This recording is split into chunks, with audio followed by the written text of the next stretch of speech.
It's Reezy, owner of the Reason Sports Network, reporting live at the Reason Sports Center. And today we have NFL Primetime, a recap of Week 2 in the NFL. And we'll be taking a look at every single game in Week 2. And on top of that, we'll be taking a look at every single team's record. And we'll be taking a look at the stat leader so far in the season. First, we'll be going to Pittsburgh, Pennsylvania, where the Pittsburgh Steelers had a victory over the New England Patriots, 35-26. The Steelers have a young quarterback on their team that actually performed well in this ball game. The weapons for the Steelers played well as well.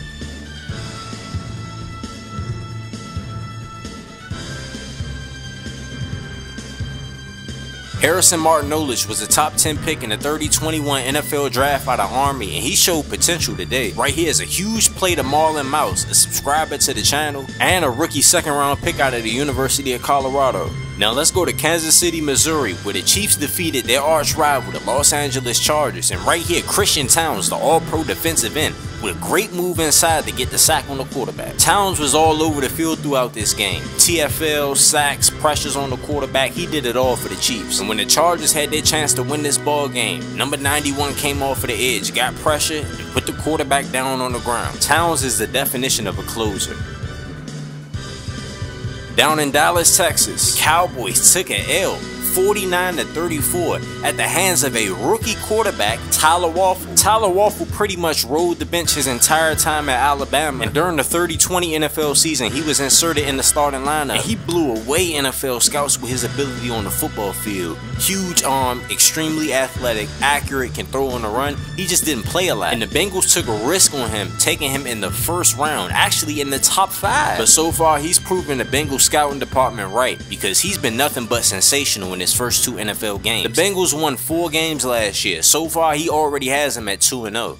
He was outstanding on the day. 25 for 33, 384, 11 carries, 53 yards, and 4 total touchdowns. Going down to Charlotte, North Carolina, the Panthers pretty much dominated the New York Giants. After the Giants had their Week 1 victory over the Tennessee Titans, the team that had the number 1 overall pick last year, they went down to Charlotte and got absolutely embarrassed. The Panthers had a disappointing season last year after having a great season in 2019, going to the divisional round. But so far in 2021, they're having a better season than they did last year. Let's see if they can keep it up.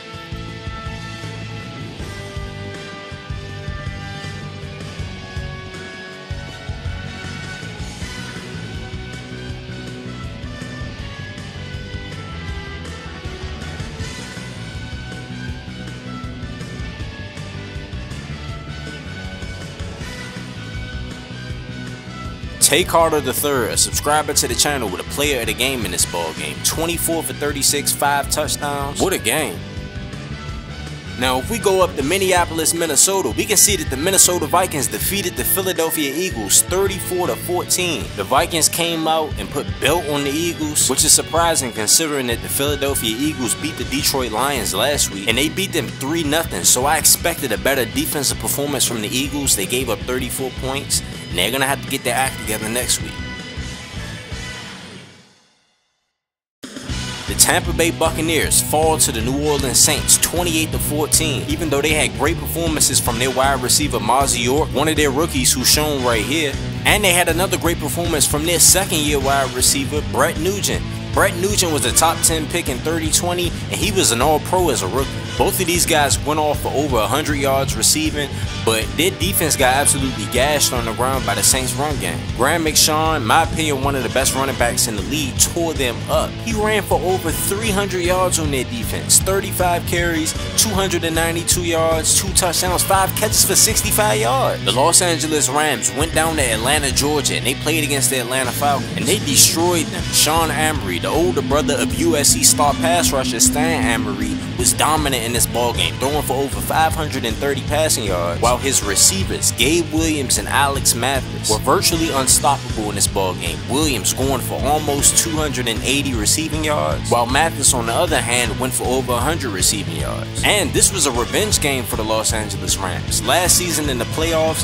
they met the Atlanta Falcons in the divisional round and they lost to them. The Rams came out here in Week 2, put 56 on their head, showing you that they can compete with anybody in the NFL. Like I said earlier, Amory went off over 531 passing yards and 6 touchdowns. Let's go to the Bay Area where we have an NFC West rivalry. between the San Francisco 49ers and the Seattle Seahawks. And in this game, Chris Bird, the all-pro tight end, in my opinion a future Hall of Famer, balled out. Here he is right here, number 2 for the 49ers. He couldn't be stopped in the run game or the pass game. It was hard to contain him. Even though the 49ers won 35-28, someone else on the other side of the ball still shined. Number 15, Andy Brewer, the number 3 overall pick in last season's draft. Brewer was dubbed as a generational talent, and he's shown that ever since he's been in the NFL. As a rookie, Brewer was first-team All-Pro, and in this game, he showed that he could do it again in back-to-back seasons, having over 200 receiving yards in this game. Chris Bird was the player of the game. He had 8 catches and 185 yards as a tight end. Another intense back-and-forth game between 2 AFC teams, the Baltimore Ravens and the Miami Dolphins. Ever since he's been in the league, I've said that Keenan Days is the best running quarterback in our league, and he showed it off time and time again today, having key rushes on third downs that really made them win this game. And on the other side of the ball, the rookie tight end Jarenzo Fisher from North Dakota State showed why he was highly regarded as a tight end prospect. Here he is, number 17, and the Ravens made the crucial mistake by leaving linebackers one-on-one with Fisher. Fisher burned them, ate them up all game for that. They paid for it. Luckily, the Ravens still got the win.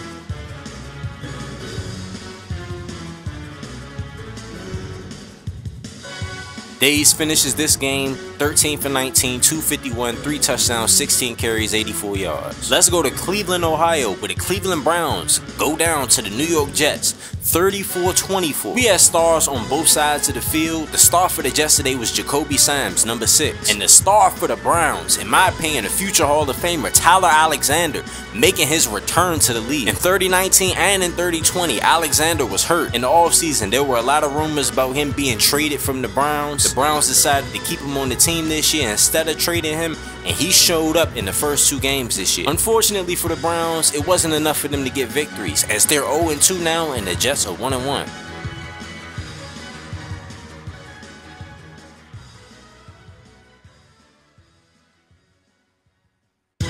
Going to Chicago, we saw the Chicago Bears face against their arch rival, the Green Bay Packers, and we saw Ryan Glick have another breakout game. Ryan Glick is a Patreon member, and he's already one of the best young wide receivers in the league. He was a first-round pick in 2021 this past draft, and he was drafted by his hometown Bears. Unfortunately for Ryan and the Bears, their offense is good, their defense is boo-boo, and that's why they lost their first 2 games. Talking about good offense, we can go to Vegas and look at the Raiders when they faced up against the Arizona Cardinals. And the Raiders are by far the most explosive offense in the game. Coached by Hall of Fame running back Bryce Petrie, this offense can score at will, any type of way, on the ground, through the air, quarterback run, inside zone, outside zone, short, intermediate passing game, deep passing game, it doesn't matter. 49 points does not show the destruction that the Raiders did on offense. They went down the field at will, inflicted so much damage in the first half, they were just on cruise control for the rest of the game. The reigning MVP, DeMarcus Williams, was the MVP of this game. 13 for 13, 312, 9 carries, 86 yards, 6 total touchdowns.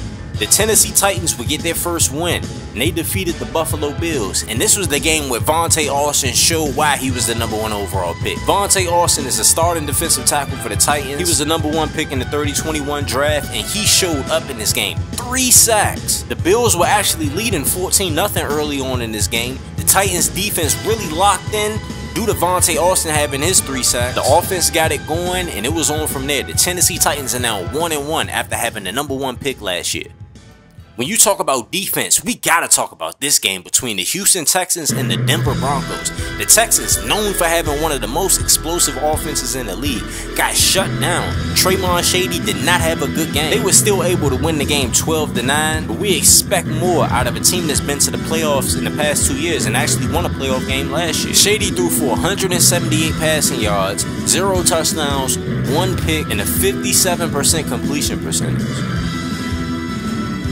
We go from Colorado to Michigan, where the Detroit Lions defeated the Washington Commanders 34-3. And the Commanders are obviously not the same team they've been in the past couple of seasons. Last year they were in the Super Bowl. The year before that they won the Super Bowl. But so far this season, it looks like they have a terrible offense and a terrible defense. And the Detroit Lions are starting to look like the Detroit Lions. Week 1 they lost 3-0 to the Philadelphia Eagles. The Lions have been one of the best teams in the NFL for the past 2 years. And them losing to the Eagles seemed like that that was a wake-up call. They came out on fire against the Commanders and won by 31. The best defensive player in the league, Jeremiah Hawkins, 5 tackles, 2 TFLs, a forced fumble, and a pick 6. The Colts were able to get their first win over their heated rival, the Jacksonville Jaguars, 34-31. This game was an intense back-and-forth game where the Colts came back at the last second. They were trailing for the majority of the game, but some huge returns by their first-round pick kick returner, Deontay Lyons, helped keep them in the game, gave them great field position without burning so much time off the clock. The offense cashed in on those short fields, the defense got some stops, got the game into overtime, and they ended up winning. And this right here was the game-winning touchdown thrown in overtime. Now, here's every team's record in the NFL. They're not in order, so bear with me right now. But the New York Jets are 1-1, Dolphins are 1-1, Bills are 0-2, Patriots are 0-2, the Ravens are 2-0, Steelers are 1-1, the Browns are 0-2, and the Bengals are 2-0. The Houston Texans are 2-0, the rest of the division, the Jaguars, Colts, and the Titans are all 1-1. AFC West, the Raiders, the clear-cut top dog in the division, 2-0. The Chargers are 0-2, KC's 1-1, and Denver's 0-2. Now we go over to the NFC, where the Washington Commanders are 0-2, the Cowboys, Giants, and Eagles are all 1-1. Going over to the NFC North, the Detroit Lions 1-1, the Green Bay Packers are 2-0, the Chicago Bears are 0-2, and the Minnesota Vikings are 1-1. Going down to the NFC South, we got the Atlanta Falcons at 1-1, Carolina Panthers at 2-0, Tampa Bay Bucks at 0-2, the New Orleans Saints at 1-1. Last but not least, we have the NFC West, where we have the Los Angeles Rams at 2-0, San Francisco 49ers at 2-0, Seattle Seahawks at 1-1, and the Arizona Cardinals at 1-1. Now, there's still a lot of football to be played, so we don't know who's going to be the division winners at the end of the day. Now, we're going to take a look at the stat leaders so far in the NFL season. And to do that, we got to go over the Pro Football Reference. Starting off with passing leaders, and this is sorted by passer rating. DeMarcus Williams, only 1 incompletion. After his MVP season, he's looking even hotter than he was last year. 346 yards per game, 96% completion percentage, 11 touchdowns, no picks. Stan Emery sitting at number 2, 76% completion percentage, 470 passing yards per game, 940 yards passing so far in this season. As you can see here, some of the other guys that we're scrolling through, like Take Carter III, another subscriber to the channel. Y'all can pause the video whenever y'all want to take a look at the stats.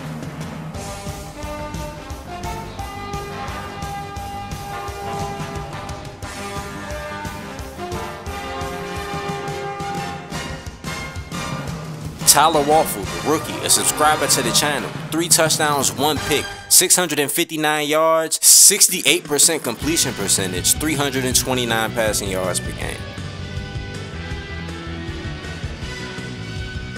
Trayvon Shady's last game bumped him all the way down, having a slow start this year based on that last game. Had a great first game, but hey, it's not looking too good for him. Hopefully he can bounce back.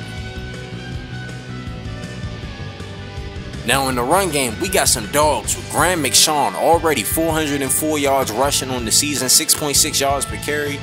DeMarcus Williams, you can see him with 11.3 yards per carry. Y'all can pause this whenever y'all want. Stop and take a look at the stats.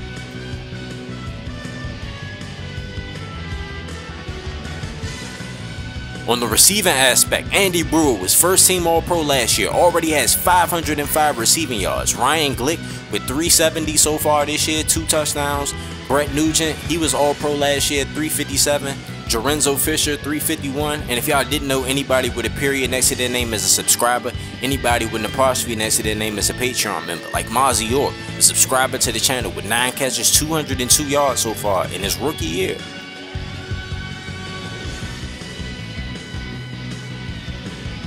Marlon Mouse, who we talked about earlier, Xavier Baller, 6 for 163, rookie from Nebraska. As far as sacks go, Vontae Austin already has 4 sacks, shares the league with 2 other guys, including All-Pro defensive tackle Brandon Keys. And as we scroll down and look at some of the other guys, like Jeremiah Hawkins, he has 3 sacks, 15 solo tackles already this year.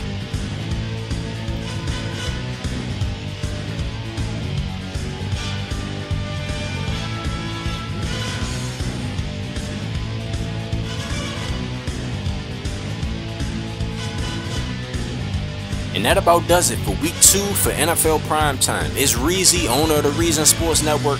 Make sure y'all like the video, comment on the video, subscribe to the channel, and make sure you click on the post notification bell too. Also, if you want to be a character on the Reason Sports Network universe, then make sure you stay tuned to the end of the video. You can be a character in the Reason Sports Network universe. We make content for high school, college, and the pros. You can submit a form. The link will be in the description. However, if you sign up with Patreon, you'll have a lot more customization and control over your character. The link will be in the description. You can also view your player's season and career stats online. The link will be in the description. I also added a social media feature for the universe to be more immersive. The link to that video will also be in the description. If you don't have Patreon but you still want to be featured on the channel more, then make sure you're active in the comment section.